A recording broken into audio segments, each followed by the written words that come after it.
Hello दोस्तों, तो आज हमारा सीक्वेंस तो फिनिश हो गया है। हम इनफाइनाइट सीरीज स्टार्ट कर रहे हैं। तो इनफाइनाइट सीरीज से पहले हम समझेंगे कि फाइनाइट सीरीज क्या होती है। फाइनाइट सीरीज क्या होती है? A series of form u1 plus u2 plus u3 plus u1, या फिर हम इसे इस तरह भी लिख सकते हैं कि समेशन r बराबर 1 to n एंड un, यानी कि हम यहाँ पर जब r बराबर 1 रखेंगे तो हमें 1, और फिर जब 2 रखेंगे तो 2, 3 रखेंगे तो 3। ये फाइनाइट सीरीज का क्रम होता है कि हम उसको ऐड करके लिखते हैं, समेशन का यही मीन होता है। तो अगर कोई सीरीज इस फॉर्म में है या फिर इस फॉर्म में है तो in which term by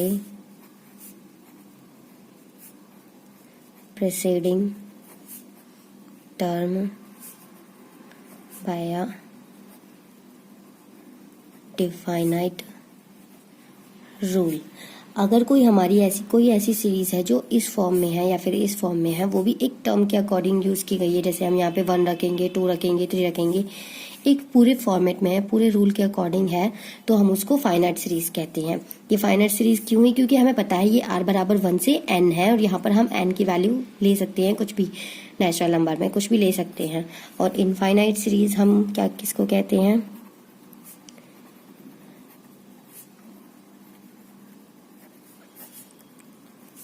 infinite series a series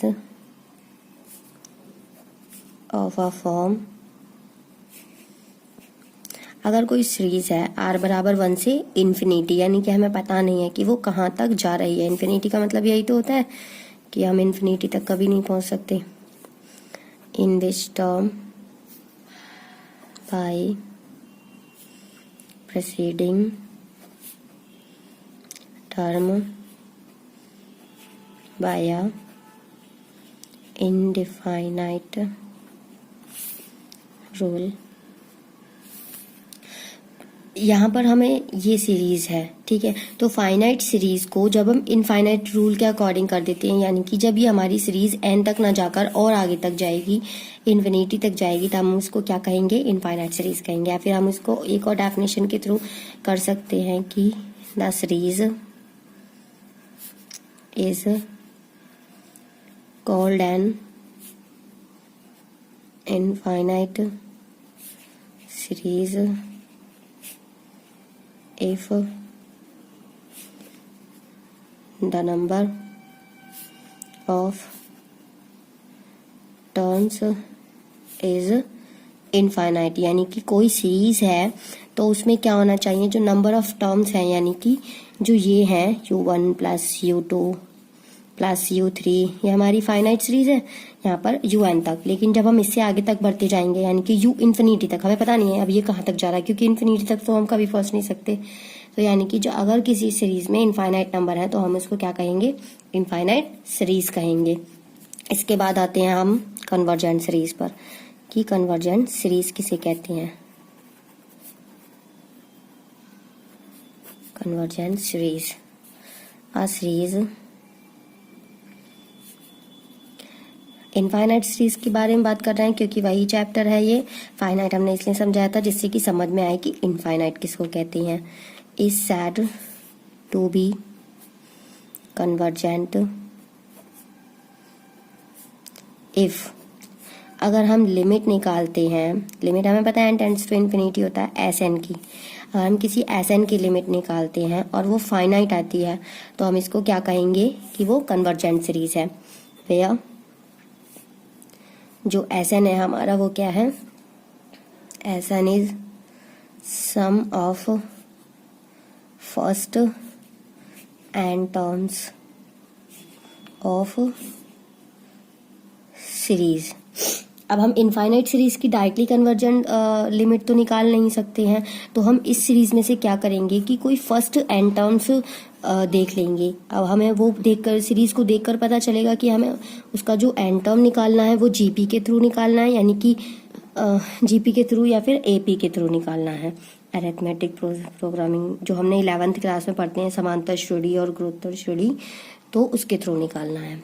ठीक है, अब हम इसके एग्जाम्पल ले लेते हैं। एक एग्जाम्पल 1 + 2y3 + 2y3 का होल स्क्वायर प्लस, ये एक इनफाइनाइट सीरीज है। ठीक है, तो ये और आगे तक जा रही है, हमें नहीं पता। तो यहाँ पर ये हमें जीपी का रूल बता रही है, क्योंकि जब हम इसमें से इसमें भाग देंगे तो इसमें का भाग देंगे 2y3, फिर इसमें इसका भाग देंगे 2y3, मतलब कि हमें एक कॉमन वैल्यू, कॉमन रेशो पता चल रहा है। यहाँ पे कॉमन रेशो आर से डिफाइन करते हैं, तो ये क्या है, ये है। प्रथम पद ए से करते हैं, तो ये बराबर क्या है, 1 है।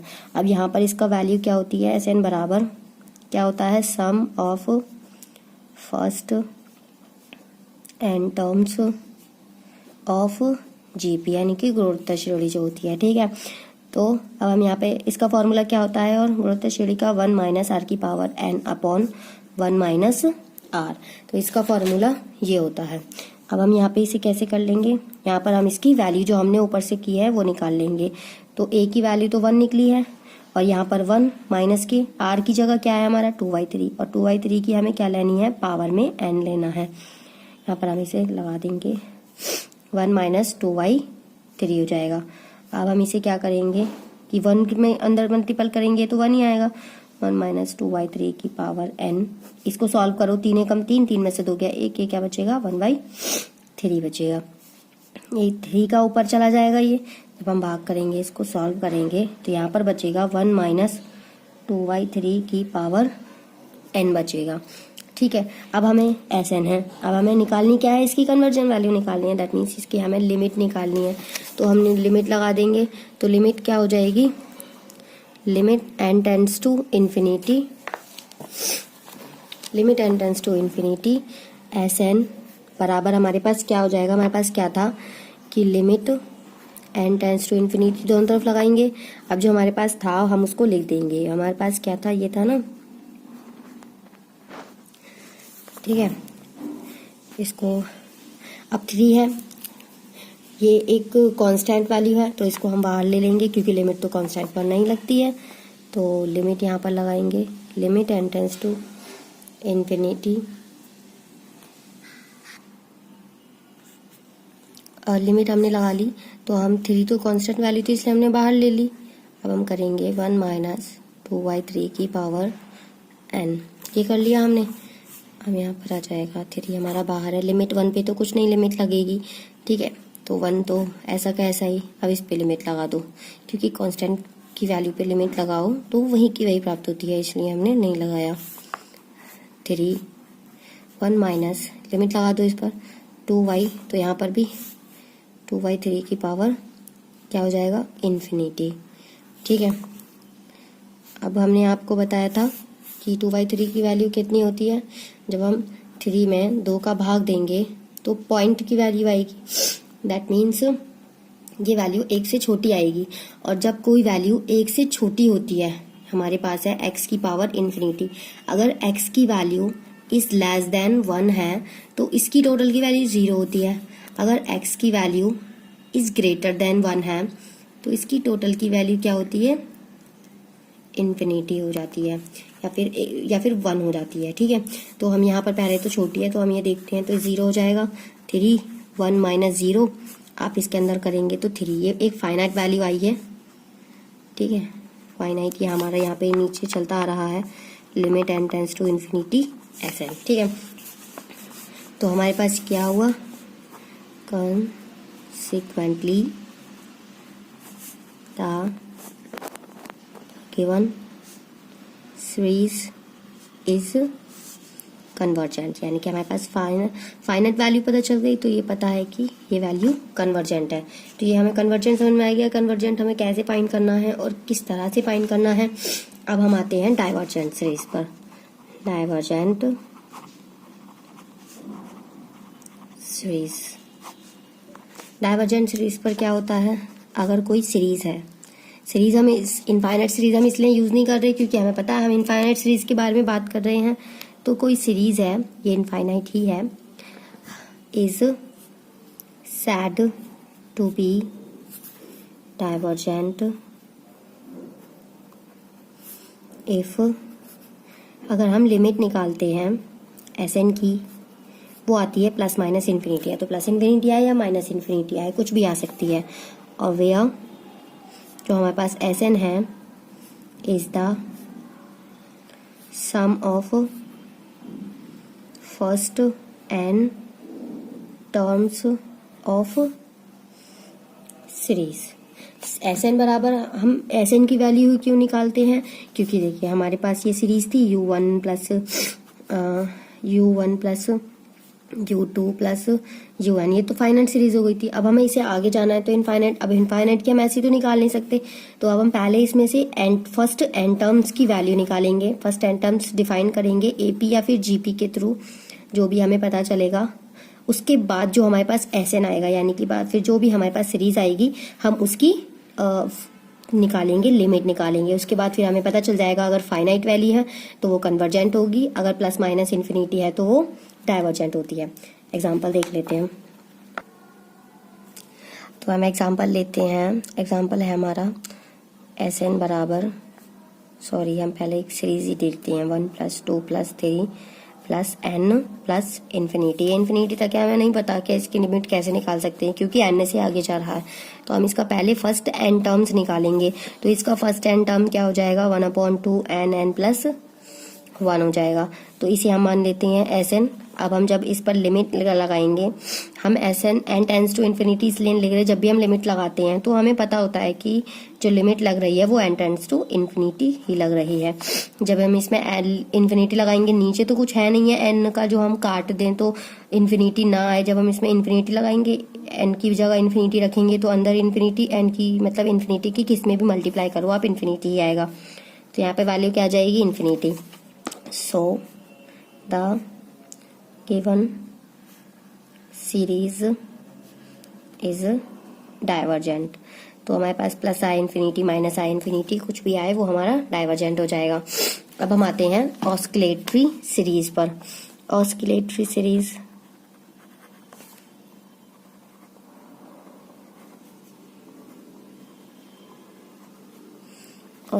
सीरीज में क्या आता है, अब आ सीरीज, कोई सीरीज है हमारे पास, इनफाइनाइट सीरीज की हम बात कर रहे हैं, r बराबर 1 tends to infinity u is said to be oscillatory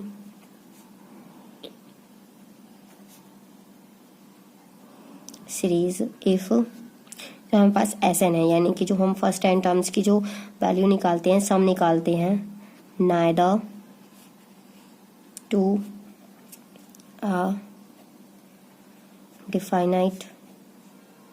finite limit nor to plus infinity और माइनस इन्फिनिटी, यानी कि जो हमारे पास अगर किसी सीरीज की वैल्यू ना तो कोई फाइनाइट वैल्यू आ रही है और ना ही प्लस इन्फिनिटी और माइनस इन्फिनिटी आ रही है, as n tends to infinity, जब हम n टेंस टू इन्फिनिटी यानी कि जब हम उसकी लिमिट निकाल रहे हैं, ना तो वो फाइनाइट आ रही है ना कि इन्फिनिटी आ रही है, प्लस इन्फिनिटी या फिर माइनस इन्फिनिटी, तो हम उसको ऑस्किलेटरी सीरीज कहते हैं। और जहाँ पर हमारा Sn था ऑस्किलेटरी सीरीज में भी हमारा वही था, is the sum of the first n terms of the series. Sn हमें पहले निकाल लेना है हर इनफाइनाइट सीरीज का, जो कि उसका फर्स्ट n टर्म्स होता है, उसके बाद ही हम उसकी लिमिट निकाल सकते हैं, अदरवाइज नहीं निकाल सकते। हम इसका ऑस्किलेटरी सीरीज का एग्जांपल लेते हैं। एक एग्जांपल सीरीज है 2 - 2 + 2 - 2 और आगे तक ये गई है, पता नहीं कहाँ तक गई है, इन्फिनिटी है। तो हम ऐसे निकाल लेते हैं 2 - 2 + 2 - 2, तो हमारे पास क्या हो जाएगा 0 इफ n इज इवन। ठीक है, जब n इवन है तो ये 0 आ जाएगा, और हमारे पास 2 वैल्यू कब आएगी, जब n इज ऑड है। तो ना तो जब हम इसकी निकालेंगे लिमिट, तो ना तो हमें ये पता चलेगा कि ये फाइनाइट है, या ना ये पता चलेगा कि इसकी वैल्यू इन्फिनिटी आ रही है। तो क्या हो जाएगा, कॉन्सिक्वेंटली ये आंसर में हम इस तरह से लिखते हैं, the given series is oscillatory. ठीक है, अब आता है एक और टॉपिक हमारा। अभी हम थ्योरी कंप्लीट कर रहे हैं, प्रॉब्लम्स बाद में करेंगे। एक और टॉपिक है द ऑक्सिलरी सीरीज। ठीक है, समेशन 1/NP से हम इसे डिनोट करते हैं। अब इसको हम कैसे डिफाइन करेंगे, अगर हमारे पास कोई इनफाइनाइट सीरीज है, द इनफाइनाइट सीरीज, ठीक है, n की पावर p में आ रहा है, या फिर हम इसे ऐसे लिख सकते हैं n बराबर 1 2, तो ये 1p plus 2p plus 3p, और ऐसे ही 1/NP plus dot dot dot आगे चला जाएगा, क्योंकि यहाँ पे भी समेशन लग रहा है इसमें, तो दैट मीन्स ये आगे चलाता जाएगा। तो is convergent if p is greater than 1 and divergent if p is less than equal to 1। तो कन्वर्जेंट कब होगा, कि जब p 1 से बड़ा है, और डाइवर्जेंट कब होगा, जब p 1 से छोटा है या फिर बराबर है। तो हम इसे द ऑक्सिलरी सीरीज का ये फॉर्मूला है, जब हम इसे प्रॉब्लम्स में लगाएंगे तब आपको बस ये पता करना है, ये याद रखना होगा कि p कब 1 से बड़ा है, कब छोटा है, या फिर कब बराबर है। तो उसके अकॉर्डिंग हम बोल सकते हैं कि ये सीरीज कन्वर्जेंट है, डाइवर्जेंट है, या फिर अदर। अब हम आते हैं कंपैरिजन टेस्ट पर।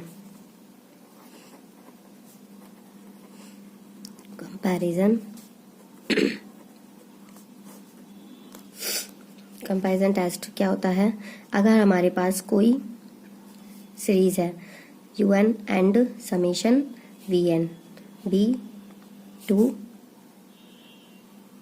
सीरीज ऑफ पॉजिटिव टर्म्स की ये 2 सीरीज हैं, सच दैट कैसे, यानी कि जो un है इज लेस देन के vn, यानी कि अगर हम किसी कांस्टेंट टर्म से vn में मल्टीपल कर देते हैं तो वो हमेशा ही un से बड़ा रहेगा। ठीक है, फॉर ऑल, ये फॉर ऑल का वो होता है sign, for all n where, मतलब फॉर ऑल n मतलब कि n की चाहे वैल्यू हम कुछ भी ले लें, 1 2 3 4 5 कुछ भी, where k is a fixed positive number, और जहाँ k जो है वो पॉजिटिव नंबर ही है, यानी कि हम कुछ भी लें इसकी जगह वो पॉजिटिव नंबर ही रहेगा। Then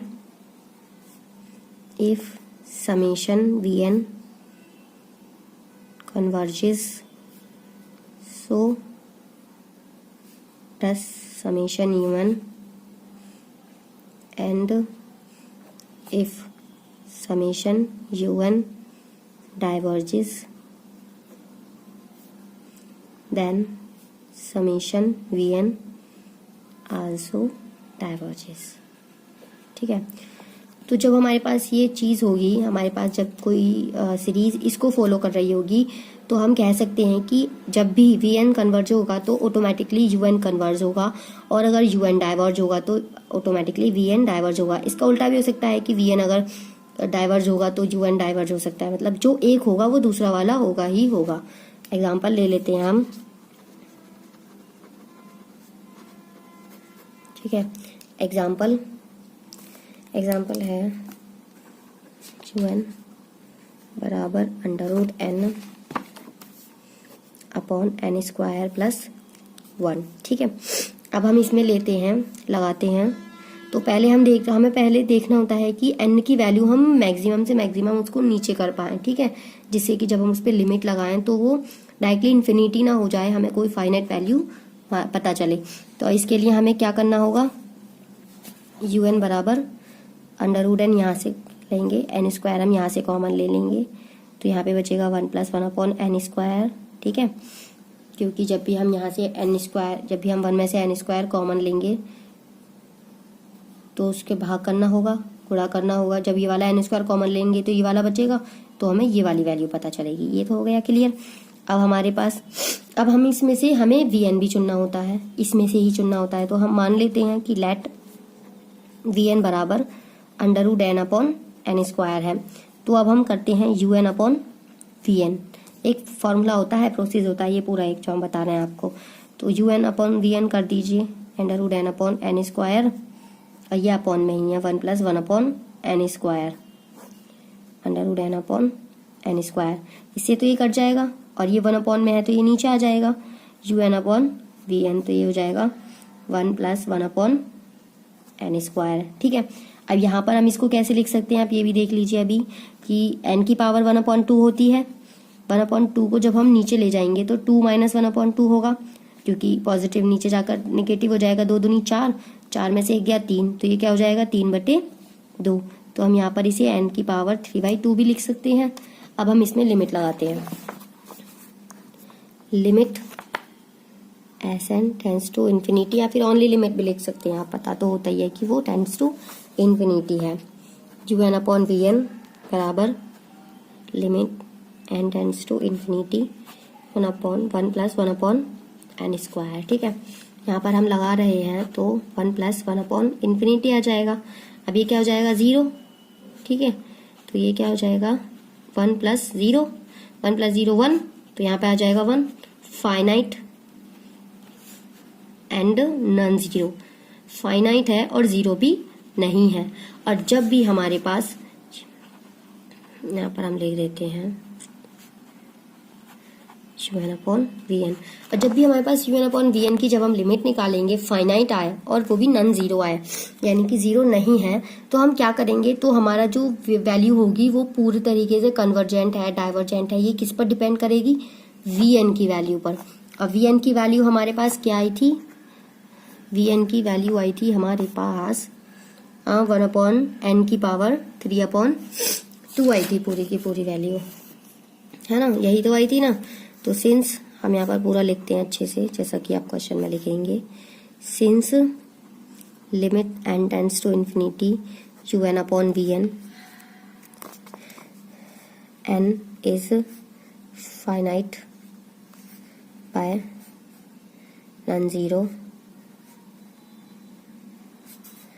so the given series is convergent और डाइवर्जेंट। ठीक है, अब ये किस पे डिपेंड करेगा, which depends summation v n पर डिपेंड करेगा हमेशा। तो जब भी हमारे पास यू एन वी एन की वैल्यू फाइनाइट आ जाएगी, वो भी नॉन जीरो होगी, तो हमारे पास क्या होगा कि वैल्यू जो होगी कन्वर्जेंट है, डाइवर्जेंट है, किस पर डिपेंड करेगी, वी एन पर डिपेंड करेगी। तो अब हम इस पे कौन सी लगाते हैं, जो हमने ऑक्सिलरी सीरीज बताया था आपको, 1/n की पावर p वाला समेशन 1/n की पावर p।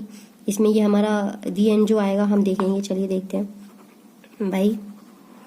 ऑक्सिलरी बता देना है कि आपको कौन सा फॉर्मूला लगा रहे हैं। ठीक है, तो समेशन कितना आया था, n की पावर 3/2 आया था, इज कन्वर्जेंट, क्योंकि हमने बताया था, क्या बताया था हमने, कि जब भी n की पावर जो p है, p इज ग्रेटर देन 1 होगा तो कन्वर्जेंट होगा, p is less than equal to 1 होगा तो डाइवर्जेंट होगा।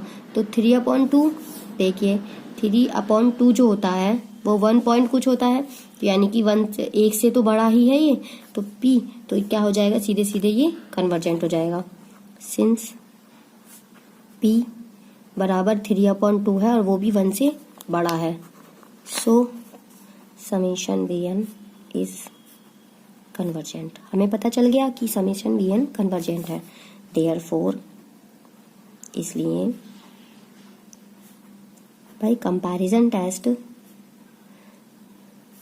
Bye comparison test summation un is also convergent.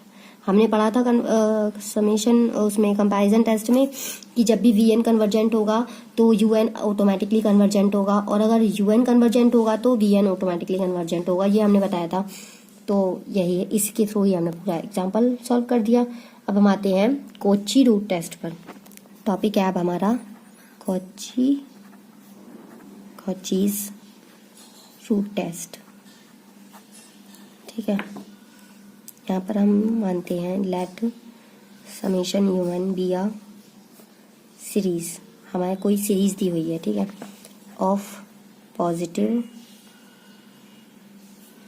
Terms. उसके टर्म्स क्या हैं? पॉजिटिव्स हैं। एंड जब हम उसकी लिमिट निकालेंगे n tends to infinity un की पावर 1/n बराबर l, तो फर्स्ट क्या होना चाहिए? Then series is convergent if l is less than 1। जब हम इसकी इस तरह से वैल्यू निकालें और l आए और l 1 से छोटा है तो वो सीरीज क्या होगी? कन्वर्जेंट होगी। सेकेंड, डाइवर्जेंट कब होगी? Divergent if l is greater than 1। Third क्या है? Test fail if l is equal to 1। अगर l बराबर 1 आ जाता है तो टेस्ट फेल हो जाएगा। l इज लेस देन 1 है तो कन्वर्जेंट होगी हमारी सीरीज, और l इज ग्रेटर देन 1 है तो हमारी सीरीज डाइवर्जेंट होगी। हम एक एग्जांपल ले लेते हैं, बस एग्जांपल के थ्रू अच्छा समझ में आएगा। लेते हैं, ठीक है। तो हमने ये एग्जांपल ये वाला लिया है हमने, इसे un बराबर 1 प्लस n स्क्वायर, ठीक है। अब हम इसमें क्या लगा देते हैं? कॉची रूट टेस्ट लगा देते हैं। कॉची रूट टेस्ट में क्या होता है? 1 की पावर n होता है, और जब हम इसमें 1 की पावर n लगाएंगे तो एक n से एक n कट जाएगा, तो क्या बचेगा? 1 प्लस 1/n की पावर n बचेगा। और जब हम इसकी लिमिट लगाएंगे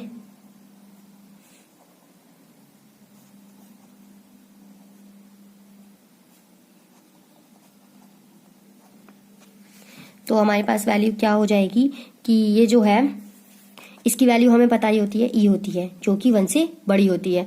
अब हमें यहाँ पे देखना है कि 1 से जब भी हमारे पास एल की वैल्यू बड़ी आएगी, जो भी हमारे पास मतलब लिमिट आएगी, लिमिट की वैल्यू निकलेगी 1 से बड़ी है, तो हमारा क्या होगा? डाइवर्जेंट होगा। तो बाय कंपैरिजन